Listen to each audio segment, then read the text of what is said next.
My Turo fleet is falling apart. Safety recalls, maintenance, a declining used car market, and several cars being stolen are all combining forces to financially ruin me. And later in this video, we're gonna talk to an automotive expert slash Turo hater. It was crazy. You're ruined for life. On why he dislikes the platform. And starting things off with the least of my problems, I'm at my parents' house right now, and as you guys can see behind me, we've got the Honda HR-V. This car has been sitting here for the last week, because on its last Turo trip, the guest smoked in the vehicle, and I have to wait for some supplies to come in from Amazon to get the smell out. The estimated delivery is later today between 4 and 8, but to make matters worse, when you go inside the vehicle and try and start it, well, the battery's dead. When you leave cars sitting for a week in the middle of winter, this tends to happen, but luckily my parents have good neighbors, and I'm gonna call one of them to help me jumpstart the car. What's going on? Hi, Jerry. So, I was wondering if you have jumper cables, because my car battery's dead. I think I may have some jumper cables. Do you think you could help me out? I probably can. Where are you? I'm at my parents' house. Oh, okay. I'll stop down in a few minutes then. There he is. I'm making a video. I've known Jerry all my life, and he's the mayor of my parents' neighborhood. I think it started. Yeah, that was mine.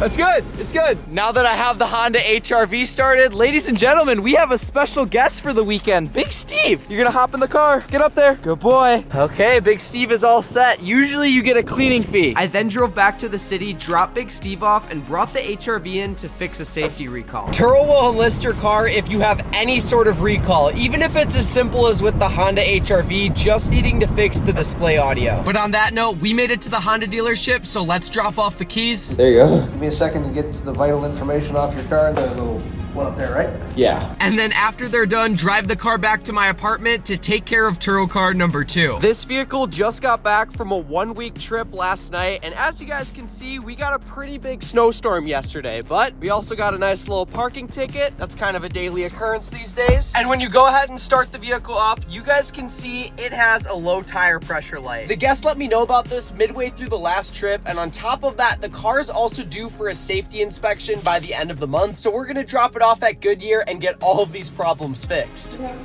Awesome. You too. Bye. Turo can enlist your vehicle for any maintenance concerns, recalls, or if you didn't get the yearly inspection. So fingers crossed they don't find anything, and we can get the Honda CR-V back to making money soon. Now, getting into the more serious issues, my Turo fleet in Denver is falling apart when last week, 2 of our more expensive cars were stolen from the airport, starting with the brand new Lexus. So this morning, the Lexus was stolen from the parking lot. Looked like it was picked up from there at about 4 o'clock this morning. Whoever the guy was that stole it, they didn't unplug the GPS instantly. They ended up unplugging it about 4 hours after they stole it. So we have their activity for 4 hours of their trip. And at one point, they did stop at a 7-Eleven. So Aaron drove there, and sure enough, the thief was on the security camera. Right there, that's the Lexus, yeah. This is him, so he's about to come inside. This motherfucker.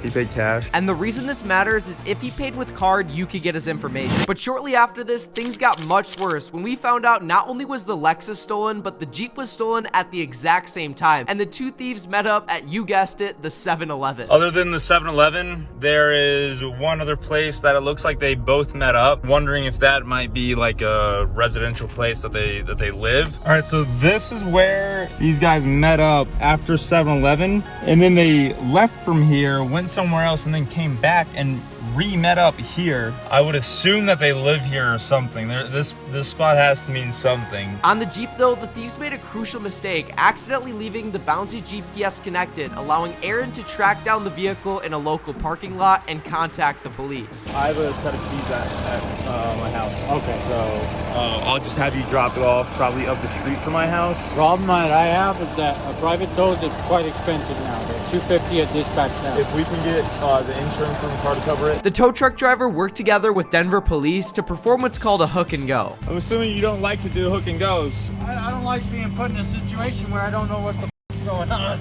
So you found out when I told you. Yeah, I had no clue.